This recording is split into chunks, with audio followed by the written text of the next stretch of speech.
I've seen things you people wouldn't believe. Just what do you think you're doing, Dave? Why, you stuck-up, half-witted, scruffy-looking nerf herder! This means something.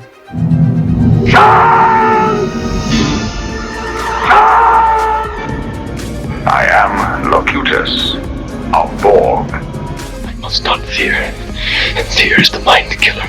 Get away from her, you Nerd! Nerd! I'm Matt Kressel. And I'm David Mercurio Rivera. And this is Nerdcon. Welcome to episode 17 of the Nerd Count podcast. Today we have a special guest, someone who has actually been on the Nerd Count podcast before that David reminded me earlier today, but just very briefly, just for a little snippet, way back in episode, and I should know this, I think it was like episode 2. Do you remember what number that was, David? I don't. It was 2 or 3. It was from Readercon. The live at Readercon one where we did like, episode 4, where we did like a blitzkrieg of interviews, and we had our guest. Who do we have today, David? We have with us today a very accomplished writer and reviewer, A.C. Wise. A.C. Wise is the author of the novels Wendy Darling, Hooked, and Ballad of the Bone Road, as well as various novellas, collections, and short stories. Her work has won the Sunburst Award and has been a finalist for the Nebula, World Fantasy, Stoker, Shirley Jackson, Locus, Aurora, British Fantasy, Ignite, and Lambda Literary Awards. I can't believe that you missed. Did you miss the Pulitzer there? Alison, that's the only one that's missing. I think this just proves I'm really good at losing awards. In addition to her fiction, she contributes regular review columns to both Locus and Apex. And certainly you're the first reviewer we've had on the podcast. So welcome, Alison. Thank you very much for having me. It's funny that you mentioned the one we did at Readercon. I was actually recording another podcast on Wednesday night with Edward Meyer, who specifically called out this podcast, saying that he'd heard the one that you did at Readercon and it convinced him to go to Readercon for the first time coming up this year. So you are having a good influence on the community. Okay, cool. No, that's great. I mean, Readercon is a great convention, and I think it's also beginner friendly. Because I think, as David and I mentioned on the podcast before, it has a very kind of flattening effect, that there isn't that sort of stratusphering thing that happens at some cons where you have, those are the pros and these are the fans, and the pros don't intermingle with the fans. But ReaderCon is just sort of, everyone's just kind of hanging out and talking, and it's a lot of fun. So that's good. So Edward, I'm glad we convinced you. Absolutely the convention that convinced me that conventions weren't as scary as I thought they were, because the first one I ever went to was Worldcon, which was a bad one to start with. It was just so overwhelming. Yeah. And then I did ReaderCon like a year or two later. I'm like, oh, now I understand why people like conventions. Yeah, I think that was my first convention I went, like first writing convention I went to. And it was definitely like intimidating, and David, you were there. A friend of ours, Ajit, was like, he was extremely extroverted, and he's like, I'm going to introduce you to everybody. Here's Chip Delaney, and here's Kelly Link, and here's, Greer Gilman, and Michael Swanwick, and Ellen Kushner, and all these people. And he's like, yeah, and I think we ended up playing Mafia with them. That's what brought us all together. And talk about flattening, the flattening out effect, as you said. When you play a game of Mafia with all those pros, you really, they become like friends really quickly, or enemies. The unfortunate good way to break down barriers. Yeah, Mafia is great for that. So David and I were trying to figure out where we first met you. It was probably at a convention. I feel like certain people, and I say this a lot, but it's probably a fault of my memory more than anything. But certain people I feel like I've known forever, and then I can't remember exactly the first time we met. Do you remember how we met? I think it was actually at ReaderCon. So it's like back in the days of the like more the room parties before we had like outdoor space that we could all hang out in. And I think it was maybe like a Mythic Delirium party, at least that you and I met, Matt. Okay. Or something like that. And I feel like the first time I met David in person was like once we had sort of an outdoor space Mm. at Readercon, because I remember sitting and like drinking beer and just chatting about things. Hmm. That's my recollection, but my memory is also not super great. Yeah. So Alcohol conventions, that's understandable that our memories are slippery. We also used to throw room parties That's right. at That's right. Right. Right. ReaderCon, Right. so maybe it could have been at one of those because we it could did. have even been your room party. Yeah, I was saying like because I would like periodically, even though it was my party, I would periodically escape to the Mike Allen Mythic Delirium parties because those were fun too, and there were a few others there. I think. John Klima of Electric Philosophy, if I recall, used to throw these really fun parties.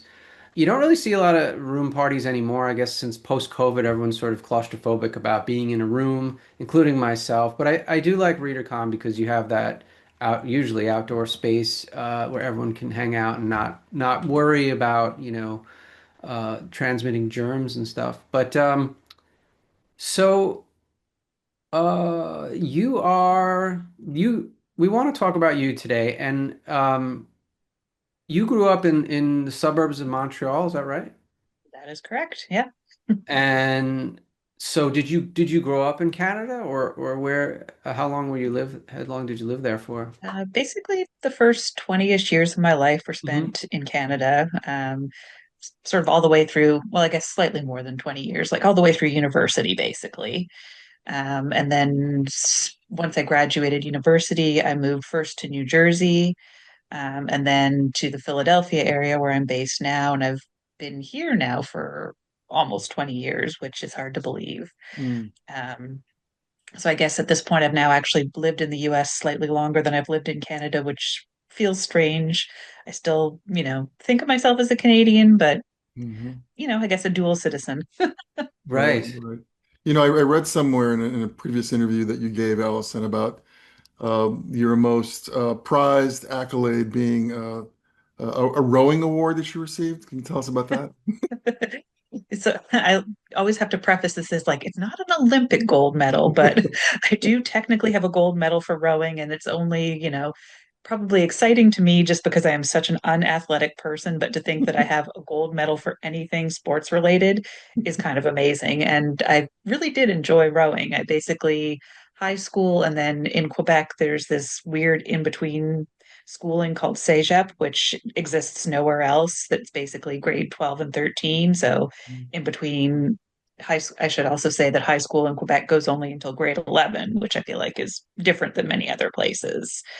It's almost like middle school, but on the other end of high school. Hmm. So basically, in high school and in CEGEP, I did rowing, and it was the last year of high school that our team got a gold medal, and I'm just pretty proud of that. And I still have it somewhere, I think, on a bookshelf upstairs. That's very cool. I actually rowed for 1 year in college, my freshman year, in an 8-man crew.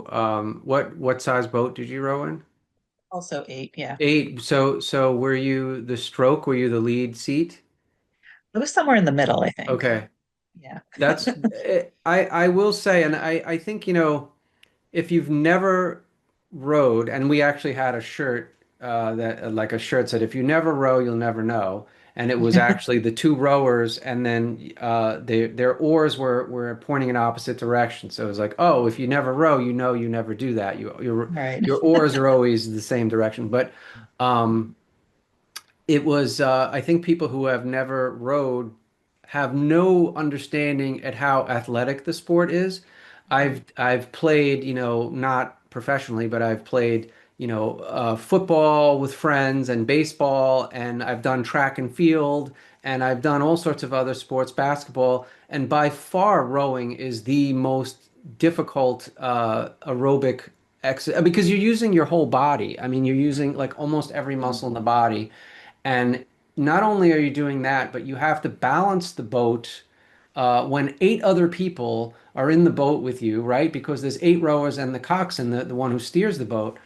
So you're all having to do this at the same time. Not only that, but time your strokes together and then beat everyone else who's trying to do the same thing. And sometimes the wind is blowing or sometimes there's a current in the water. And it really, and you know, you see the boats going along at 12 miles an hour, and you're like, that, you know, I could do that. And it's like, oh, well, you know, you don't knock it till you try it. So anyway, Until you actually do it. I give you like 100% credit for getting a gold medal. We came in fourth place in state, and then there was one race that we were in a four-man boat, and we would have won. We were in first place. We had it. We had it in the bag, and then one of my crew members caught a crab. It happens. It's where the oar gets stuck in the water and you can't get it out. It's because of the pressure, and we didn't win. But you know, I'm not sore at all about it. Damn it. Bitter, however So. many years later. So no, congrats on that. I know it's been like many, many years since then, but that's very cool. And you know, oftentimes we talk about writers and editors and people work in publishing, but we don't talk about stuff that is not related to that. So that's cool. You know, it's exciting. Yeah, yeah. Allison, do you have a day job as well as being a writer? I Because I do don't think we've indeed, ever yes. spoken about that. A full-time day job. So I work at a museum, basically doing fundraising for them, mostly foundation and government grants. So it's still writing related, but a very Mhm. different kind of writing, I guess. Right, right. And these are art museums. Yeah, yeah. It's So, actually both an art museum and a school, the Pennsylvania Academy of the Fine Arts. So the nation's first and oldest museum and school of fine arts. mhm, So we have kind of the next generation, or like artists in training. mhm. They're learning on you know also surrounded by a museum that's got basically art from the very founding of the nation up to art being made today, which I think makes it a really unique and cool place. Oh wow, that's Just fantastic. to So see there, that whole lineage of artwork. that's amazing. So at least it's a creative type of job in the sense that you're exposed to art. So it's not as stifling as a lot of other day jobs. Um, Yeah, exactly. I mean, it's really cool being around artists and like mm, seeing the stuff they do, and seeing especially, the ones who are kind of, taking the same basic sort of training and classes together and then doing such different things with it. Actually, the two things right here are both student artwork. oh wow. Um, and then I think the one over there as well, not the two in the middle, but yeah, I Is like to that try is to that like your to read pile right there? that's one of the to read Oh piles. wow, damn. That For so those who are for those those who are listening, listening to this yeah. podcast, we just pointed to this giant pile of paper to That's Allison's right. towering over me and threatening Tower, to two fall on me. towers of books. Is there a reason why the titles are pointed away from the camera? Is that so no one knows what you're Um, reading? no, that's just like how I started to stack Okay. them. And then All right. yeah. At one point, the whole tower did actually fall over on me. So Uh-oh. maybe they were nicely pointed towards the camera previously. And see on the other side, of Oh, course, you have a viewers friend can't there. see, but yes. Oh, Hey, look hello. at the camera. The Pond, the Uh, corgi, who is, uh, the hopefully going to be stay quiet. very cute corgi. The corgis are always welcome on the podcast. Um, so I believe you are the first guest that we've had who does fiction reviews, I think, right? Yes. And so that's very cool. Can you tell us a little bit about that? You not only are you a writer, but you also review for Locus and Apex. Is that right? Yeah. So my primary reviewing focus is short fiction. At the time I started doing it, I just kind of started doing it on my own website. I feel like, many, many years back, there was really only sort of like, you know, a very small handful of people, maybe like one or two, who were focusing on short fiction. And I wanted to, do whatever little bit that I could to bring more attention to short fiction, because I felt like, novels and novellas and sort of anything in print is a little bit more visible, despite short fiction being even more accessible now than it's sort of ever been. It felt like there weren't that many people reviewing it or kind of promoting it and sharing it. And luckily that's changed now. There are short fiction reviews at Lightspeed and Reactor and Strange Horizons and Apex, obviously, and Locus, and other people who sort of started doing it independently, who have now moved on to doing it in Locus as well. So, and there are podcasts, I feel like, that focus specifically on short fiction. So it's really nice to see it getting a little bit more attention and love. But that's really sort of,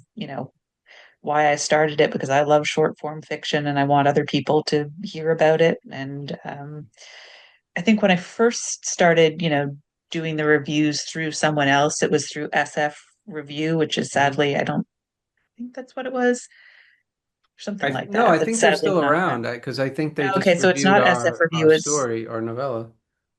Yeah, we just maybe got it a was review SF from Signal. SF. No, it was SF Review, REVU. Yeah. Yeah. Well, there's one that I was doing it with that is not around anymore. I may Mhm. be getting the names wrong, but Mhm. because they, I guess it was the Women to Read series that I sort of started doing with them. And when they stopped publishing, I think that's when I moved over doing reviews to Apex and kind of broadened it a little bit. For a little while, there was, why my brain is so bad with names. Apparently, there was another publication that was, I want to say it's like, it was called something Sisters, maybe. Doesn't So ring I a bell, started, but yeah, again, I may be getting the name completely wrong, but basically, I continued doing the Women to Read series for them, expanded it to have a sibling column, non-binary authors to read, and then eventually I moved over to Apex when they folded as well. Not Apex, but the other publication whose name I sadly cannot remember now, and sort of broadened it even further to just sort of more general fiction reviews of, you know, short fiction reviews of authors of all genders. And sort of during that time, I'd been going back and forth a little bit with Locus of like, I approached them, it wasn't the right time, and then they approached me and it wasn't the right time. And finally the timing worked out. And that's sort of how I got into doing a regular review column for Locus. mm, Because we knew sort of like we wanted to work together, and I'd been part of the um, kind of the recommendation pool for the Locus Award for a little while before I'd actually formally started hmm. doing columns for them. So they sort of like knew about me, and again, just trying to get the timing right. Mhm. Um, but So yeah, it's really great. so you mentioned that there were a lot of short fiction review sites, and then it kind of shrunk, and you feel like it's getting larger again. Is that your take or? It does feel like it. I mean, I think for a while Lois Tilton was maybe the only one at Locus who was doing short Hmm. fiction reviews, and Yeah. now there's several reviewers who focus specifically on short fiction at Locus. Um, Right.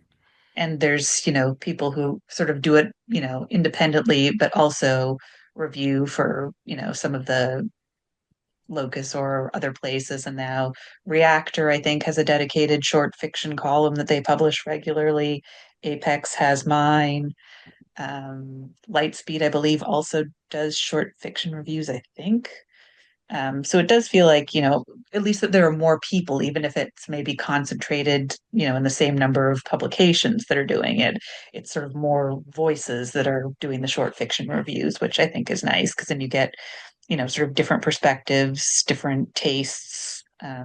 Yeah, I mean, I think you said this earlier is that, right now it seems that we're sort of the time is ripe for short fiction because everyone is kind of scattered or attention spans aren't what they were. And, short fiction is like the perfect length. It's, 5,000, 6,000 words, sometimes less.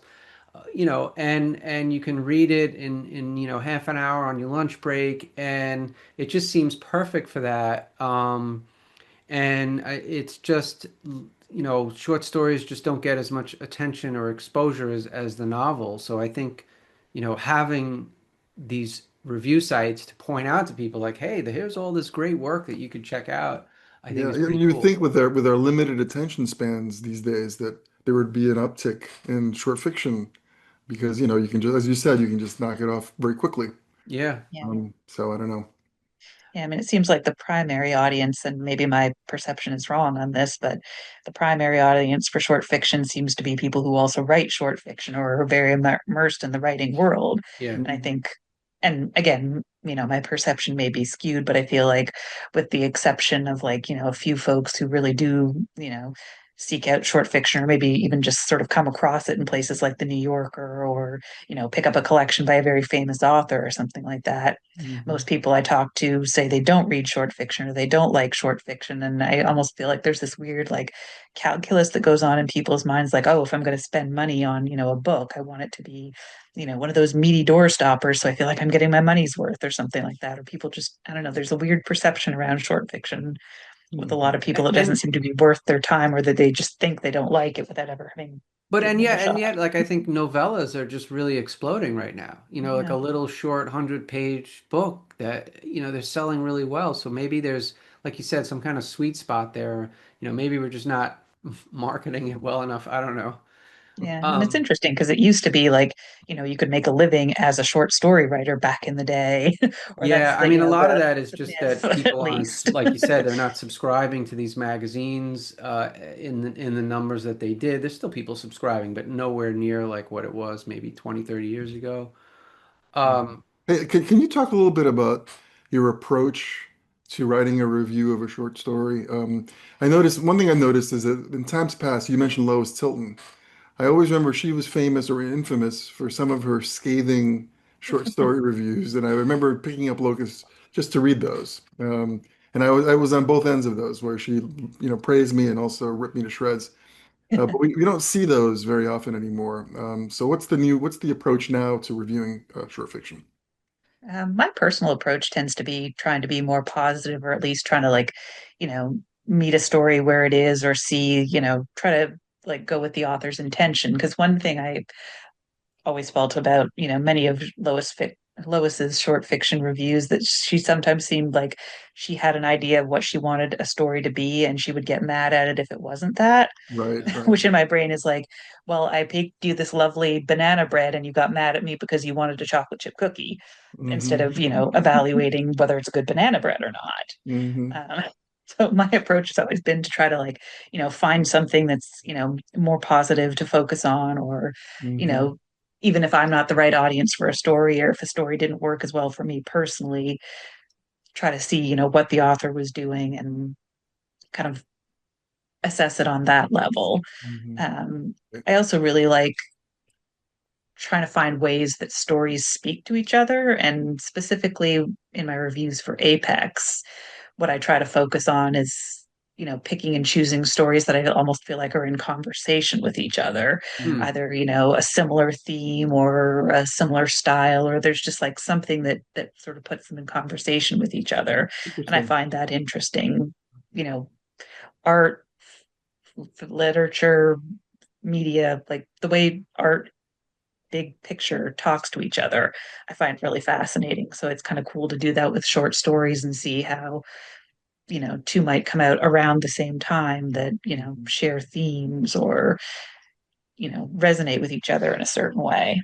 So that's Eh, kind of my personal approach, but I know everybody sort of has their own yeah. different style for reviewing and how they like to focus versus not. Hmm. And you also have read for awards as well. Correct. Yeah. And So I've done world fantasy, hmm sort of regularly involved, like I said, in the recommendation pool, at hmm least for the Locus Award, hmm which is to at least get the sort of recommended reading list, and then it gets winnowed down by other people to the finalists through the sort of the voting process, and then like the jury makes the final decision, I think. But I've read for World Fantasy, and I'm actually currently reading for the Sunburst Award, which is a Canadian Yeah. speculative fiction award, focused specifically on novels or novel length collections. So So they used to have more categories, and they've sort of narrowed it down a little bit. Hmm. so I'm kind of amazed at how much you read. And I always want to read more. And I feel like a fairly, moderately fast reader, but I just when I hear the volume that some people read, I don't know how you do it. So is there like I guess tell me when you read, how you read, like what is your process for reading if there's such a thing? I'm just curious. Yeah, I mean, I try to set either, a little time aside during lunch when I'm at, my day job to do a little bit of reading just to like step away from my desk for a while and, have something else shift my brain a little bit and just not, be at my desk in one place all day. Um, I have also embraced the art of multitasking to a certain degree. So I will frequently read while I'm making dinner, which Oh, sounds like it shouldn't work together. But if like, you're waiting for like water to boil or something to be ready in the oven, just like have a book and like Yeah. read a couple pages. Yeah. And with award reading specifically, I mean, I also have had to sort of embrace I'm not going to, finish every single thing that I pick up. Hmm. And that's not necessarily, to say that like what I'm reading is bad, but it might just be not right for that particular award. Or, there's some things that, say, for world fantasy that came in that were clearly science fiction, or, they didn't really even have a speculative element or not Hmm. enough of a speculative element. Or, it could be perfectly good, but you just know it's not sort of like right for this particular award. Right. I used to be like a very much a completionist, like, oh, if I start a book, I have to finish it. And Hmm. now it's sort of like, well, sort of embracing the slush reader mentality of like, I'm going to give this a fair chance, but if I know it's not right, unfortunately, I'm going to have to put it aside and move on to the next one because there's just no way to cope with the volume otherwise. Yeah. right, Yeah. right, right. And I guess all that reading and in turn inspires you when you write your fiction. Hopefully, or sometimes it does at very least. Yeah.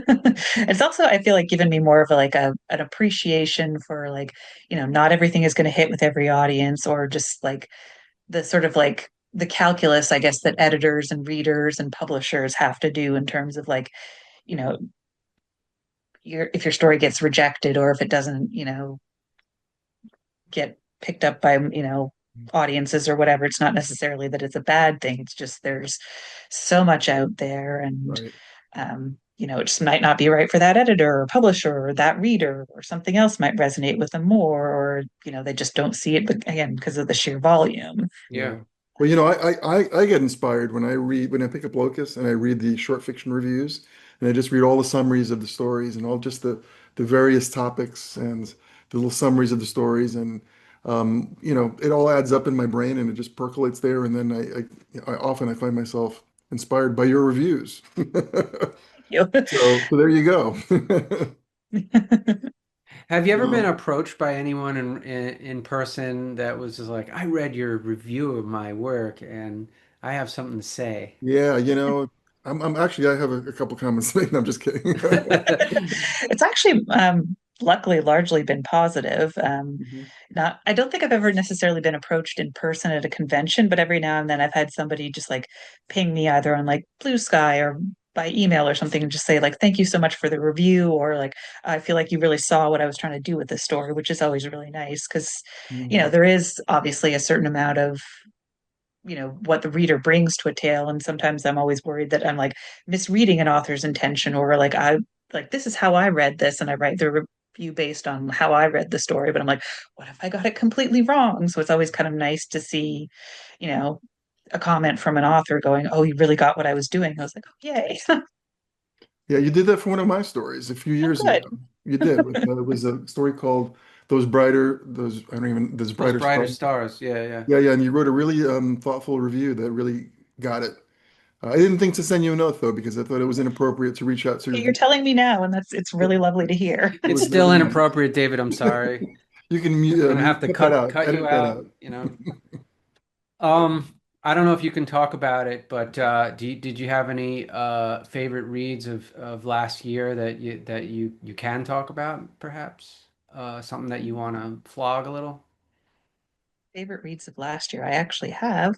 Uh, I several years ago started keeping, a list for myself. So this is not related to anything I'm reading for the awards. I'm keeping that aside because, Right. in progress. But well, I can start off and it will sound like I'm sucking up, but Space Trucker Jess was one of my favorite reads this last year, Oh, your thank you. novel. So You've lost all credibility now, but go ahead. just sounds like I'm sucking up, but no, it was a really excellent book. And I feel like last year was actually really great for short story collections, kind of bringing back to.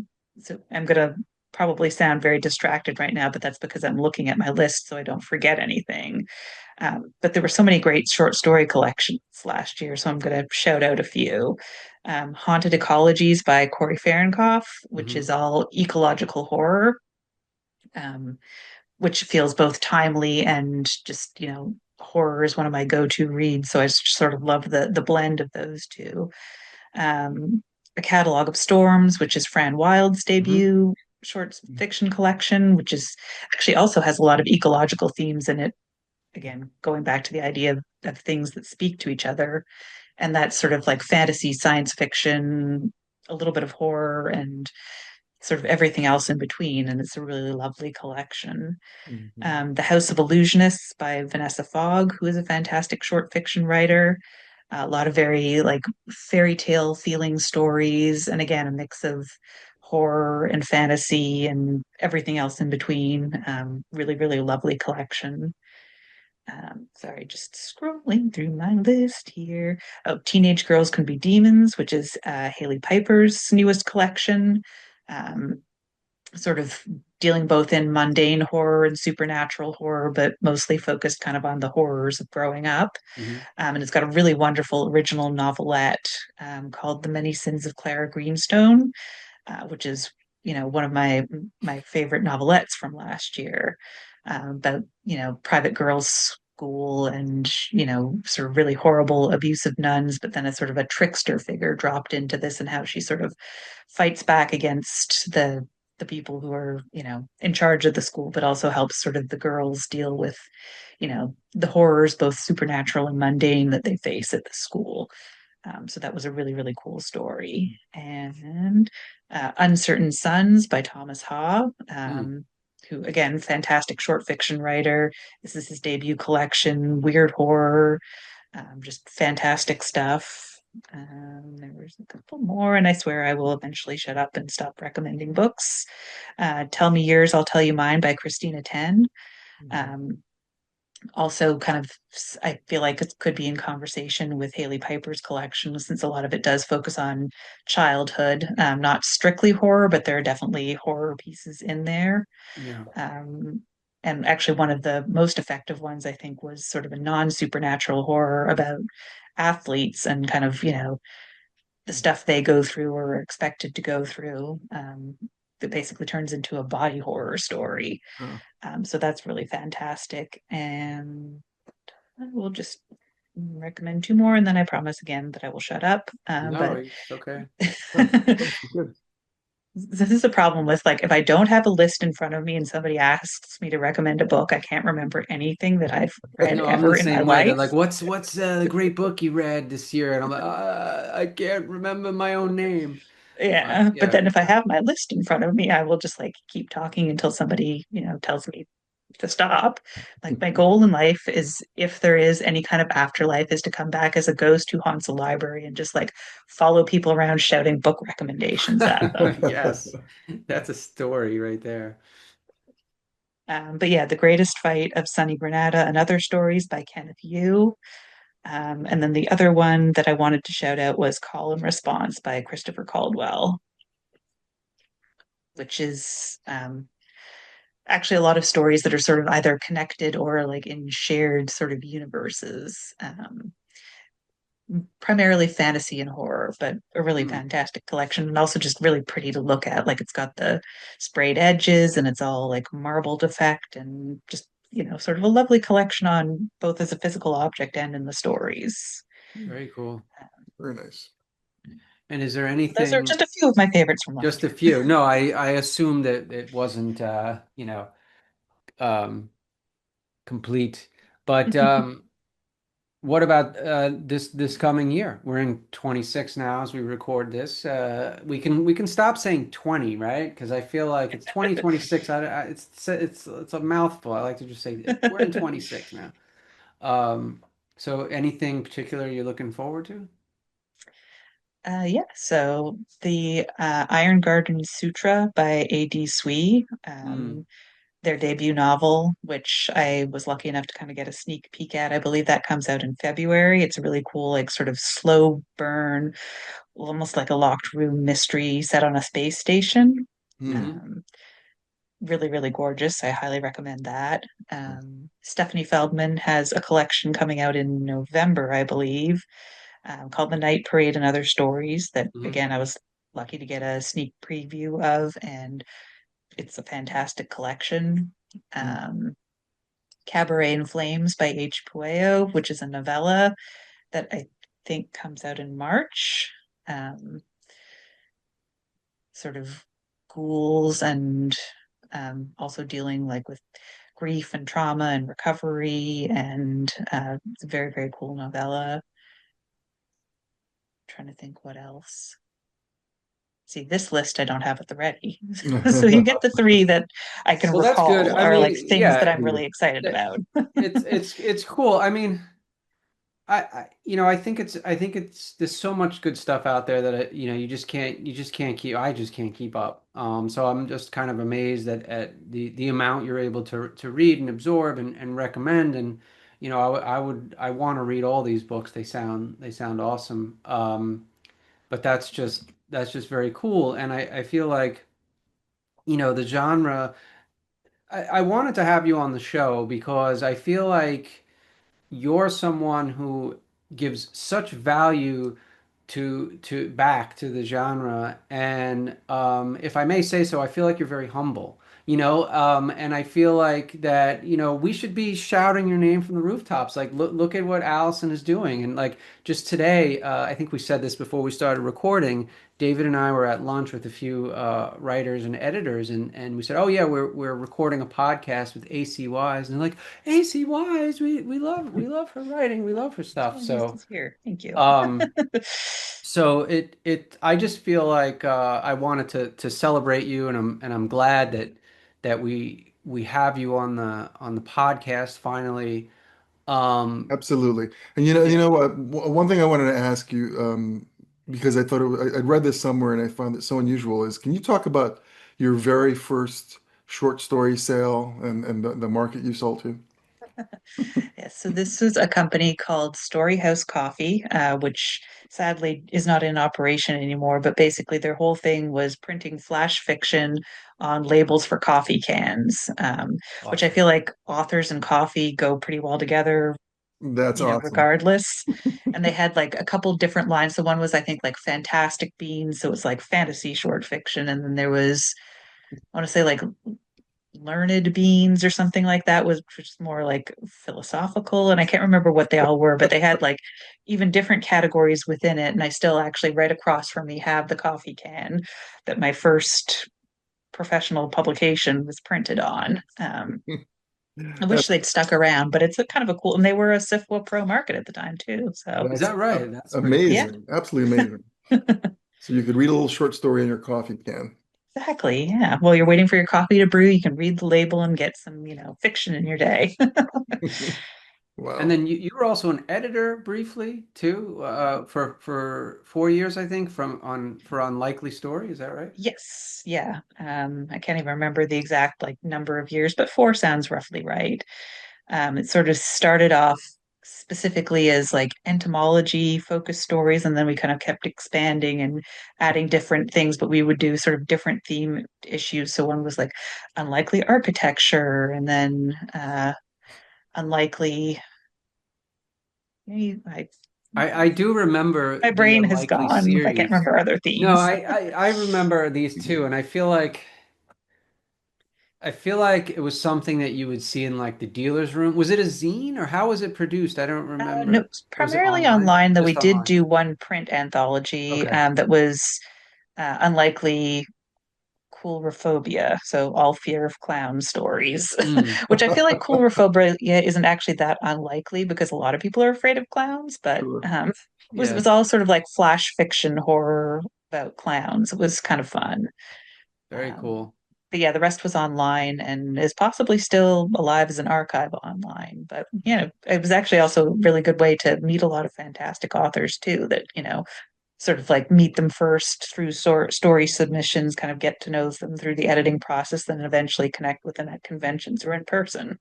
Mm. It's very cool how we can do that now, how the internet enables that for people to sort of get to know each other before you ever really meet in person, which is something that is I think, relatively recent in history. I mean, obviously you could put a letter in the mail, but I don't think it was the same type of thing. So you mentioned like you have your hand in a lot of things. Like you were an editor, you review, um, you do reading for awards, you do Locus recommended reading, and then you also have your own fiction. So this is something that is a feeling that I've had. I've spoken to others about it, and it's purely anecdotal, and I have absolutely zero evidence for it except one or two little anecdotes. And my feeling is that science fiction specifically, not fantasy or horror, is a shrinking genre. And I don't know if that's true or just my limited perspective. So I just wanted to hear what you think about that. If you think that, I'm full of shit and you think it's totally thriving and I'm just in a little bubble or something. I feel like my perspective is a little skewed, at least in the short fiction realm, just because the publications that I regularly review for Locus are Hmm. basically like every issue of Asimov's, every issue of Analog, and every issue of Clark's World, and those all tend to skew much more science fiction than any of the other genres. Hmm. So I feel like a lot of the short fiction that I'm reading on a regular basis is more science fiction. For novels and novellas, I don't know. I mean, it is possible. I do feel like there is more cross genre or like genre mashup works than there used to be, or maybe things are just categorized differently. Mm. And I do feel like that, horror is kind of having a moment Yeah. right now, or has been for the past couple of years. So I feel like, whereas everything kind of used to be maybe like one section that was just like science fiction and fantasy, or even just science fiction, and they would put everything kind of on that shelf in the bookstore. Now you kind of might get a standalone shelf that's horror and a standalone shelf that's fantasy and a standalone shelf that's science fiction. So it looks like maybe there's less. I don't So know. one of my data points or anecdotes, I guess it's not really data, but the Barnes and Noble at Union Square in New York City, the big one. Um, there used to be that I might be remembering wrong, but it used to be that the science fiction and fantasy were all mashed together, and it was like along a huge wall, like two big walls, like like long walls. And recently, the last few times I've been there, the science fiction is just like two bookshelves, and then Hmm. everything else is fantasy and then horror. And I was like, huh. And then even among the science fiction on the racks, a lot of the stuff is like either classic, like stuff, like there's Dune and the Foundation trilogy, all that stuff. You got Octavia Butler in there, but it's like I wasn't seeing a lot of new stuff. And that's not to say it's not being written. Like I know like Yume Kitase has stuff and Victor Manibo and people like that are definitely writing it. But I don't know. It just seems smaller to me. Again, purely anecdotal. So you're not seeing that in the short fiction world, is what you're saying.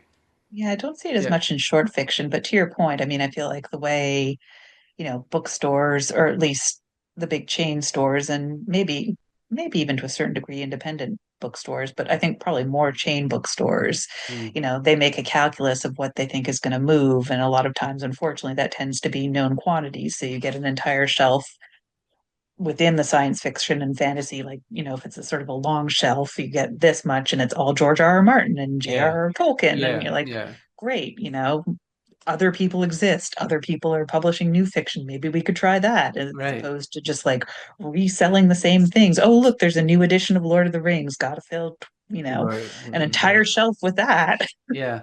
Yeah, it seems to me that science fiction is thriving in TV and in the movies. So that's why it's a little bit surprising that we would see a dearth of it on the bookshelves.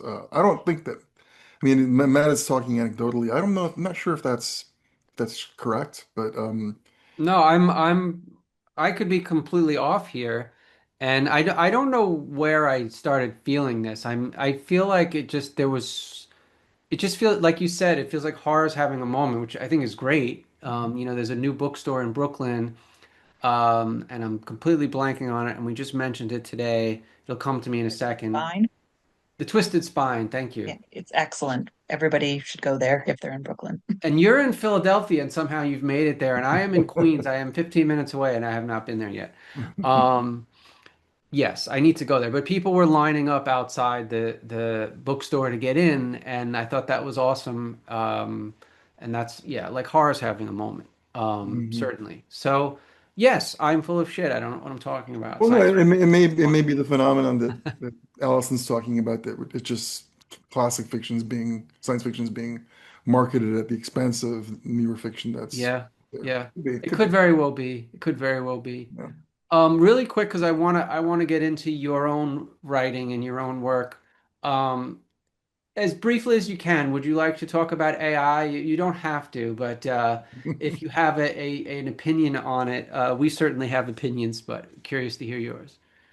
Mostly it just kind of makes me angry. I feel like there was like a recent Google update that only hit my Gmail today, Mm, and it was just like popping up Gemini everywhere, and I was sitting here swearing at it, and it's like, would you like help with this email? And I was saying all kinds of like bad words that I won't repeat just in case, this is supposed to be a family friendly podcast, but we say bad words all the time. oh, Yeah, no, okay. I turned off the Gemini on my Gmail as soon as it started asking me those questions. Yeah, so I And did yeah, finally figure out where they hid it, buried it in their settings that I think I've hopefully got it turned off now. But right, yeah, right. not a super big fan of AI, and especially the way it's being shoved into every area where I feel like, people don't necessarily even want it or need it. Right. Hmm. Yeah.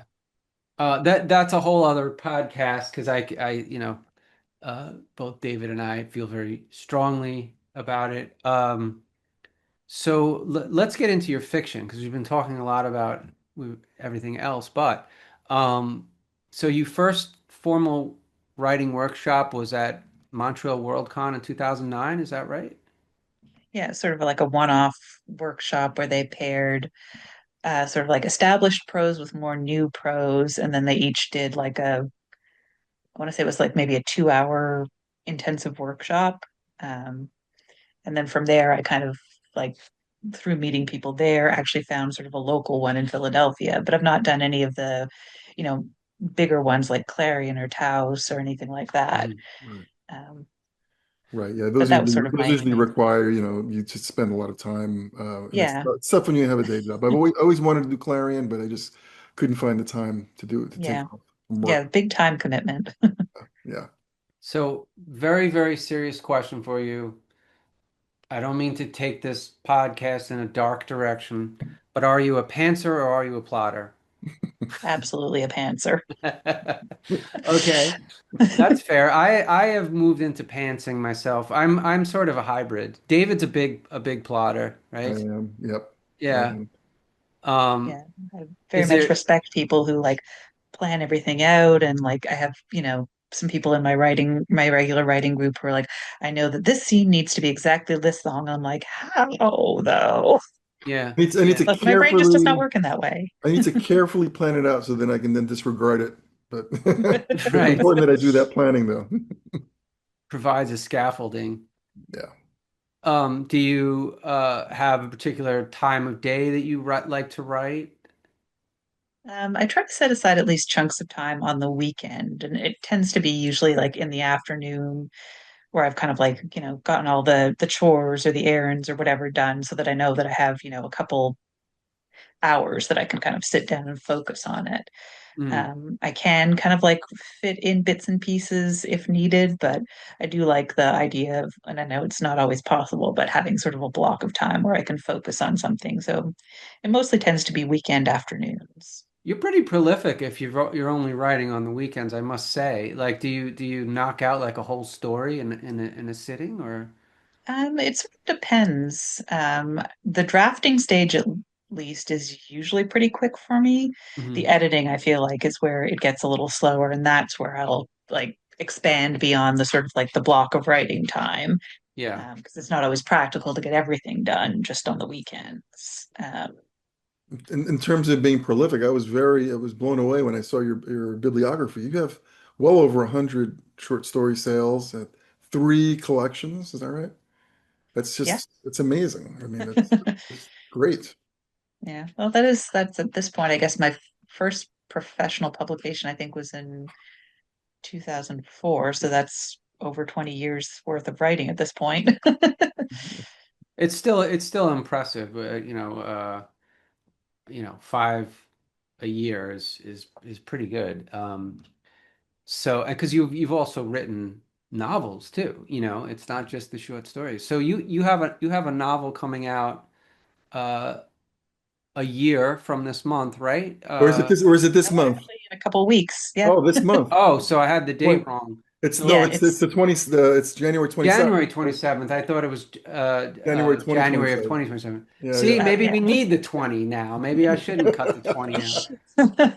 I So may have tell us, said it confusingly when I said it, but yeah, it is January 27th, 2026. So yes. like less than Uh, 2 weeks from now. oh, that's okay. So let's talk about it. Ballad of the Bone Road. What is it about?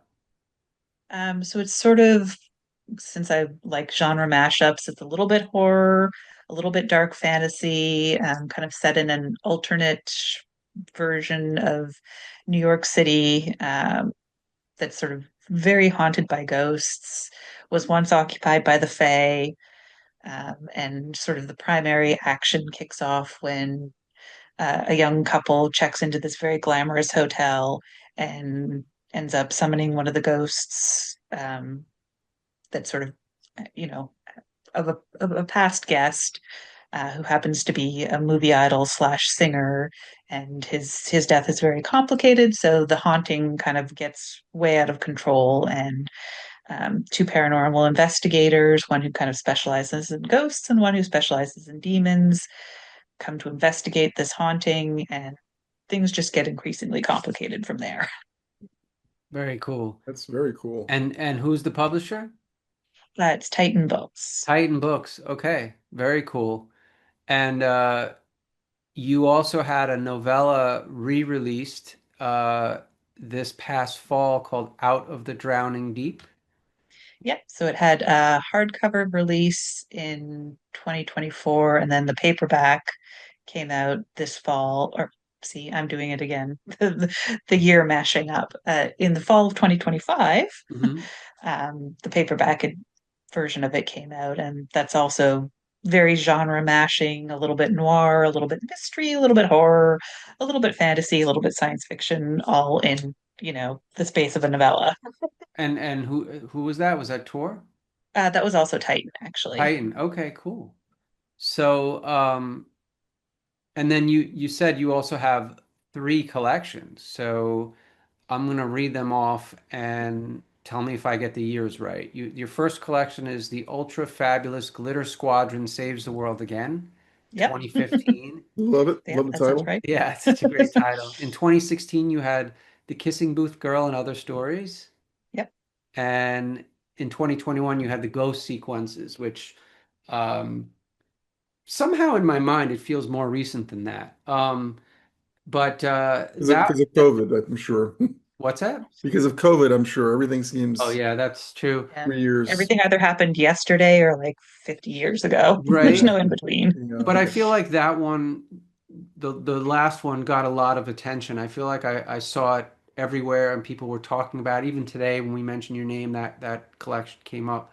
Do you feel like that collection got a lot of attention? Yeah, I mean, I think that was the one that has kind of like the most award nominations. I Hmm. think part of it is it has an incredibly striking cover, um, that, is very, very eye-catching, and it's just like even beyond the book itself. Like anytime, I would share a cover image or the publisher Undertow would share it, like, tons of people would pile on to comment and it would get reshared and kind of spread that way. I think the cover itself was possibly like by itself up for like a best cover award. It's very And cool. Undertow in general, I feel like does a really, really fantastic job with all their collections. I'm very sad that they're kind of pulling back on publication a little bit just because I love This is everything that they've put out. this is Michael Kelly, right? Yes. Yeah, Oh, yeah. So he okay. does Weird Weird fiction. Horror magazine, right? Yeah, yeah. Yeah. He does weird horror, so he's going to continue with that as far as I know. And I think that Undertow is still planning to do like a very limited number of titles, but I mean, it's essentially a one person operation. So Right. I kind of understand that, it's a lot. It's a lot. It's hard, and I and I tried to do it for a while. Um, when I was editing and publishing, and then I very quickly realized I'm like I can't do this and write, and have a day job. I'm like I don't have time for this in my life to do all of this. So I give all the credit to people who somehow manage to make that work because it's so much work that you just don't realize it. But Undertow has been doing like amazing stuff for a while.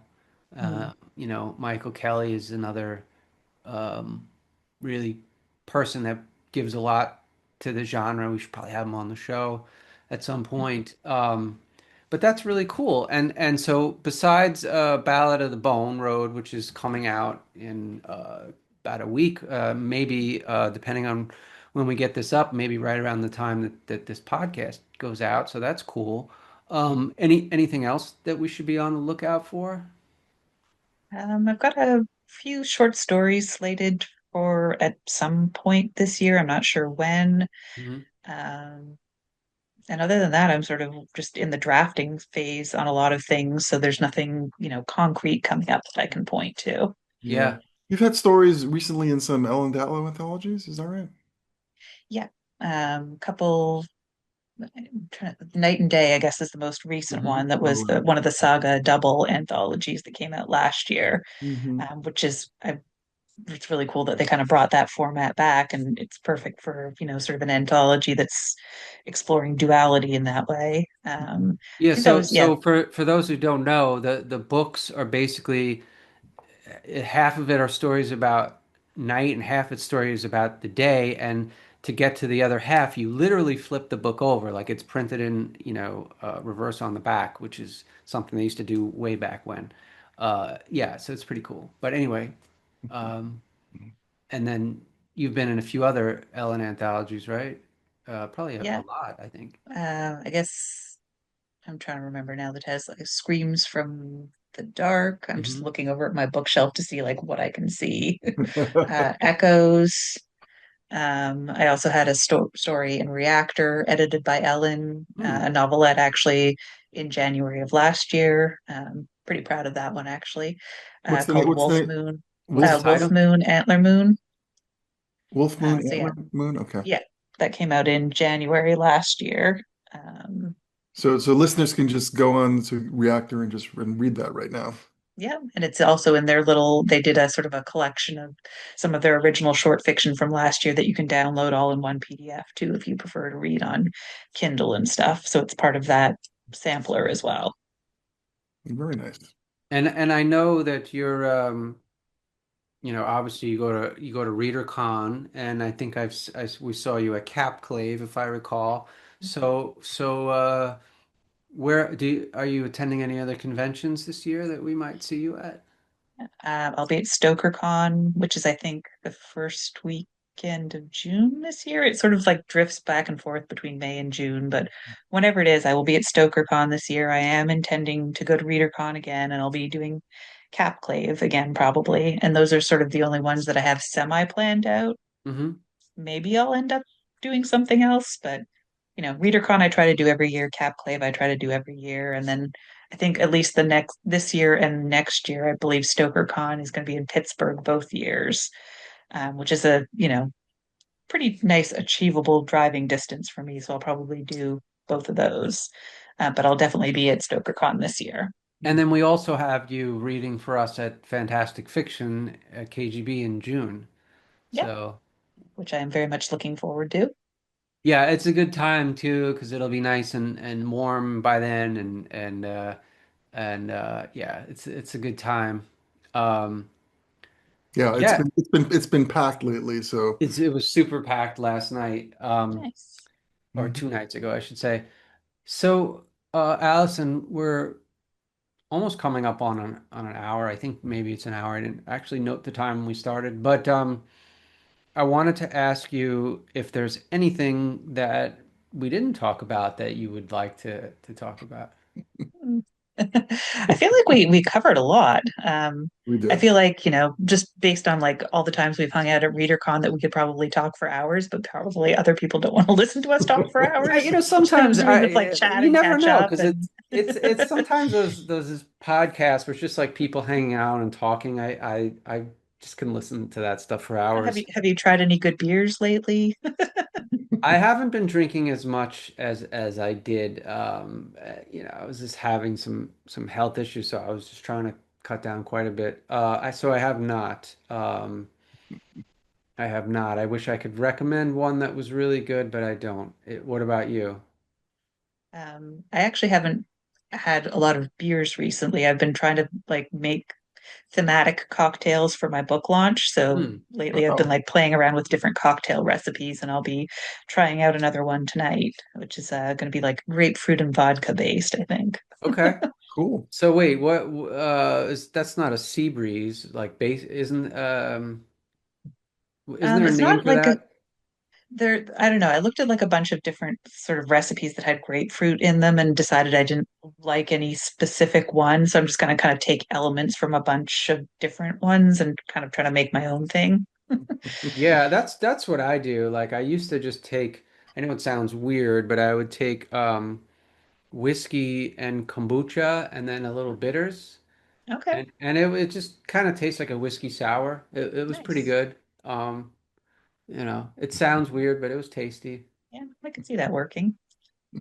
Yeah, I have like a pear and bourbon based one that I figure is like a good sort of wintry drink, like spiced Pear? pear and Oh, bourbon. that sounds really good, actually. There's actually one that my publisher kind of came up with that the cover of the new novel, it's got, pomegranate on it. So it's pomegranate juice, Aperol, sparkling wine, and I feel like there's one other thing in there.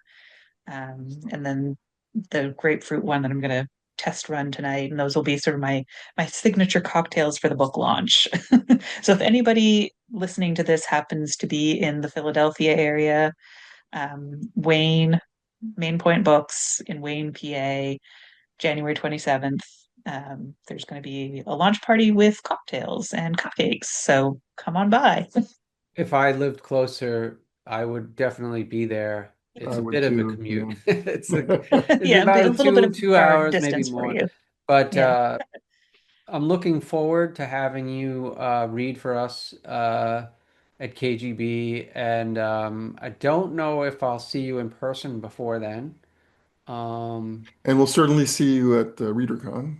Yeah, absolutely. Yeah. that's July. Hmm. But this has been great. Like I said, David and I we're excited to have you on. When I suggested or he suggested, and we were both like, oh no, Allison's perfect. This, we should have had her on sooner.